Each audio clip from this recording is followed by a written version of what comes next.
You know things are getting serious when I bust out the Sonic the Hedgehog ice, but there's good reason to. It's getting cool outside, it's cold in here with all this ice around my neck, but more importantly, a brand new Sonic the Hedgehog game is coming out on October 17th with Sonic Superstars. It's coming out on PlayStation, Xbox, Nintendo Switch, Steam, Steam Deck, Epic Game Store, and this was a game I was really looking forward to playing because I'm a Sega fanboy. I'm a Sonic the Hedgehog fanboy. I'm not exactly unbiased when it comes to Sega and Sonic stuff, and I'll be the first person to admit it. Well, Sega reached out to me and they're like, yo, RGT, you want to check out Sonic Superstars in a sponsored video? And I was like, yeah, secure the bag, baby, secure the bag. So today we're going to be talking about Sonic Superstars. I have played through and beaten the game, and I have quite a few things to say about it. So first and foremost, Sonic Superstars has a story.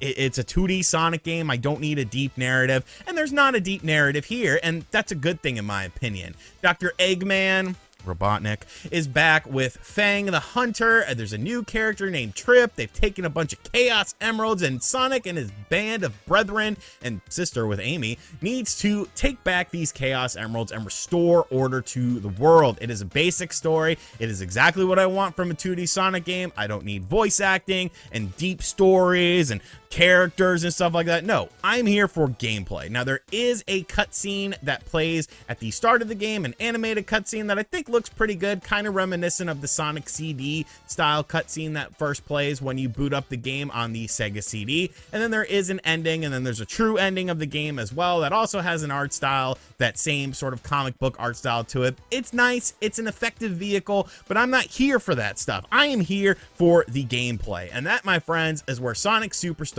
shines. Now, when you first set out with the game, you choose what character you want to play as. You can play as Sonic, Tails, Knuckles, or Amy. All of the characters themselves feel unique to each other. They all have the same moves that you would expect them to have. Sonic has his drop down dash attack. Tails can, of course, kind of fly around with his tails a little bit. Knuckles can do his glide, and Amy's kind of like the character to use if you get stuck, or maybe you're not quite like as good at Sonic the Hedgehog games, because she feels a little bit overpowered, but like it's nice to have that option there for people who might not be great at Sonic games. Amy can do a double jump, and she can also do her little hammer attack where you hold down the button and she goes through like a ball of fire. When you boot up a level, you start to feel very familiar. It feels like you've been here before, but it has new feelings to it as well. It's like comfort food. You kind of know what to expect, but you love it every single time. One thing I will say about the levels themselves, though, is that they're pretty creative in how Sonic and his friends sort of traverse through these levels, because most old school Sonic games have the left to right mechanic. You start out on the left, you try to move to the right, and then that's the end of the level. Sonic CD kind of deviated a bit from that, though, and that's what makes that game super unique to me, because there was lots of times where you would have to go like backwards in order to go forwards, as Willy Wonka would say, or back into the left, back into the left.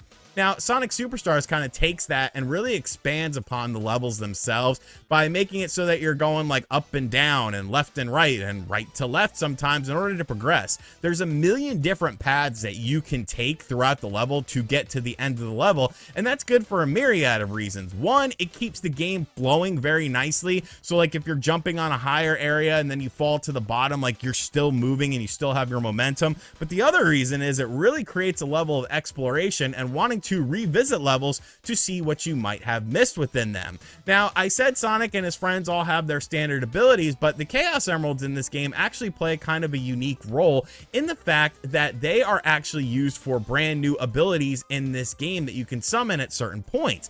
And I really think this is cool because it kind of adds like a fresh layer of paint to the Sonic the Hedgehog formula. Now, these things can range from things like being able to go up a waterfall, being able to find hidden things within the level, or being able to, you know, summon a bunch of different versions of you, like little ghost versions of you that will take out enemies on the screen. And since you're constantly getting Chaos Emeralds through the bonus stages of the game, which we'll talk about in a little bit, it once again gives you more reason to go back and play through the levels again, because you want to find things like the medals, which are the in-game currency that we'll talk about, and of course find the hidden things that you might have missed out on. I really like this formula. I think it works really well, and it's definitely something that I hope going forward kind of is kept within the Sonic the Hedgehog games. Now, the levels themselves are pretty standard in terms of the themes, but I like the way that they're presented. Of course, you kind of have like your casino pinballish sort of one. You have a jungle level, a sand level, outer space level, but what they do with the gameplay is there's constantly things that are kind of shifting and, you know, shifting things and switching things up as far as how you're playing. There's definitely an emphasis on 2.5D stuff in the game from time to time, where you'll be jumping back and forth between the foreground and the background of the game, which I think is really cool. I've always liked that mechanic in games, and I'm not sure why more games don't sort of incorporate that sort of stuff. There's like shoot 'em up segments in the game as well. It turns into like a horizontal shmup game, which I thought was really interesting. Sometimes gravity will be removed. Sometimes you'll turn into like a different sort of like creature and stuff like that later on in the game. It's very cool stuff, and I don't want to spoil it for you because it definitely keeps things fresh throughout, but I definitely enjoyed all of the sort of deviations within the gameplay. Now, I was talking about bonus levels earlier, and there's really two types of bonus levels. One that are primarily used for Chaos Emeralds, and sometimes they're used for medals, and then the other one is used strictly for medals. Medals are the in-game currency, which I said we'll talk about in a minute, but basically the way that these stages are broken up is the first style of stage is kind of like a Spider-Man style thing. Like you're shooting like a projectile and like swinging in this kind of, you know, ominous space, and it's a behind the camera perspective, and it could be really tricky because you're not necessarily just trying to do the first thing that you target onto. You're trying to do the right thing to target onto by getting more rings. I can see some people not liking this style, and personally I've always appreciated more so like the Sonic the Hedgehog 2 bonus levels, and of course Sonic CD's bonus levels, but I got used to this and I actually had some fun with it. Some of them are more challenging than others. As you're trying to get some of the higher up Chaos Emeralds, it could be a bit more challenging, and I thought it was pretty fun at the end of the day.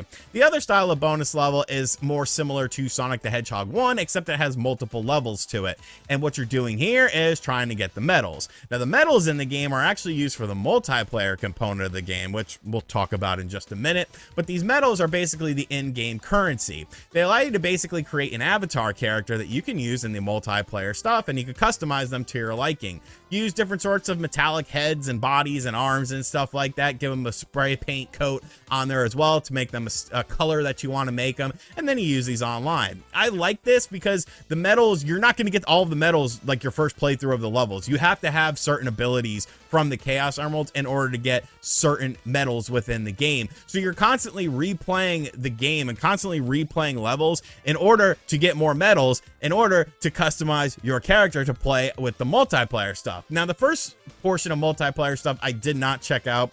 It's the standard local multiplayer where everyone picks a character and you're just playing through the levels. But the other multiplayer I did check out. Now, I didn't get a chance to check it out online, but it does have online functionality for up to 8 people playing the game at once. And basically what this is like, it's kind of like a survival thing, you know, kind of like there's different levels that you play, and you're playing against, I was playing against AI bots because, like I said, I'm playing the game before the game came out, so there wasn't a whole bunch of people playing online. But basically the levels are like different challenges, like avoid the bombs and finish in first place, or shoot the other enemies and take them out, and like you can level up your little ball of electricity that you're trying to get. And then there was one where it was like collect more stars than the other person. It was very frantic, it was very chaotic, but it was very fun, and I really liked this portion of the game, and it's something that I want to explore more, especially when the online is more populated and more people are playing this game, because I feel like going and getting those medals to make your character look cool and then using that character within the game is a really fun thing, and I think could really be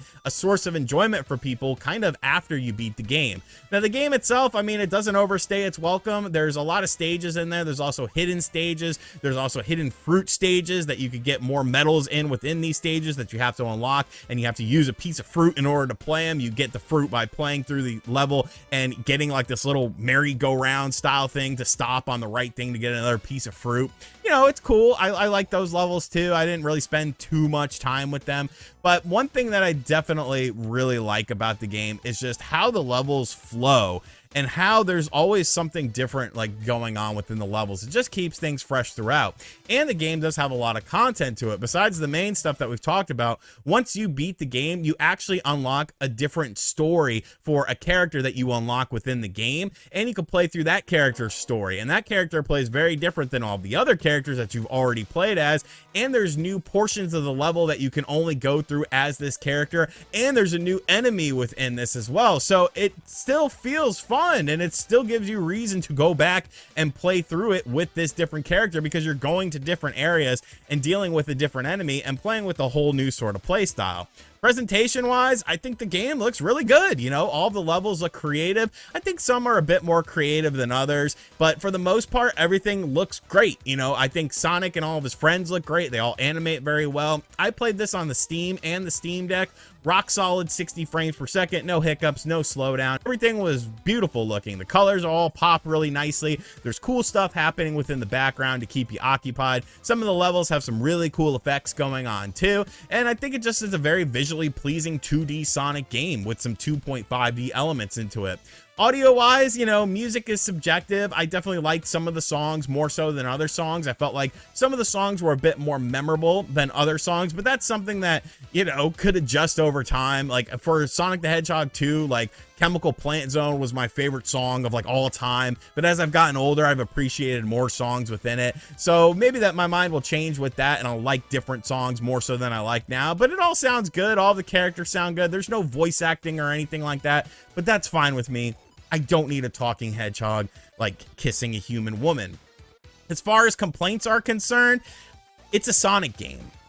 You know, it's a Sonic game that feels familiar but feels fresh at the same time. And so for Sonic fans like myself, that's awesome. That's exactly what we wanted. But if you've never liked this 2D Sonic game, I don't know that it's going to do a whole bunch to really change your mind, but it might, because I think it's just a really polished 2D platformer game that has a lot of content in it. Usually when you think of a 2D platformer, it's kind of like a one and done situation.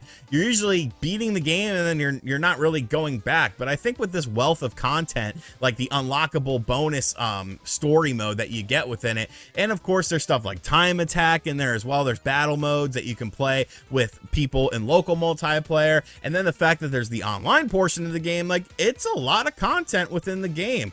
I obviously had an absolute blast playing this game, and I will continue to have a blast playing this game because I am a Sonic fan. I'm not exactly going to be unbiased in this video, and I don't plan to be unbiased in this video because I'm a Sonic fan and I want new Sonic games. And I mean, I like Sonic games, and I think Sonic Superstars is definitely, you know, one of the upper tier Sonic games that I've played recently. It's really super good. It feels familiar, but it still feels fresh at the same time. There's a wealth of content. It looks good. It sounds good. It controls good. So I don't have any complaints. I don't have any real complaints about the game. It's exactly what I want from a 2D Sonic game. I feel like you guys have probably gotten an impression about the game, though, thus far, with things like the visuals that I'm showing you, of course, over me talking about the game and essentially gushing about it. But I mean, what do you expect? Like, I'm a Sonic guy, bro. Like, give me all the Sonic in the world, especially when it's 2D Sonic. Let me know in the comment section down below, though, do you plan on picking up Sonic Superstars when it comes out on October 17th? Definitely an awesome 2D platformer, man. If you're a Sonic fan, I think it's an absolute no-brainer as well. And even if you're not a Sonic fan, you know, maybe check it out regardless, because I think they did some really good things in this game, and I hope that this is building a foundation for future games within this style, because I think it's a really good style. And as always, guys, thank you for checking out this video. If you are new to the channel, be sure to hit that subscribe button, like, comment, and share. A huge thank you to Sega for sponsoring today's video. If you would have told 8-year-old RGT that he'd be working with Sega on a new Sonic game and talking about it 30 years later, I'd be like, bro, no, that's crazy. But here we are, man. Here we are. It's awesome. And as always, I'll catch you guys on the next video. Later.